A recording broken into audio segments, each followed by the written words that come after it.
Tatlong individual ang naaresto sa dalawang magkahiwalay na operasyon ng Philippine National Police Criminal Investigation and Detection Group sa ilalim ng Uplan Paglalansag Omega.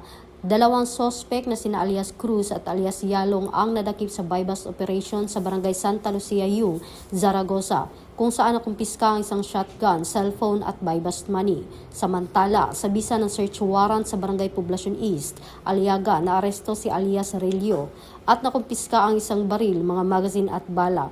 Ang operasyon ay isinagawa ng CIDG Nueva Ecija, katuwang ang Philippine National Police Special Action Force. Nahaharap ang mga sospek sa kasong paglabag sa Republic Act 10591 o Comprehensive Firearms Ammunition Regulation Act. Ito ang bagong PNP para sa bagong Pilipinas, serbisyong mabilis, tapat at nararamdaman.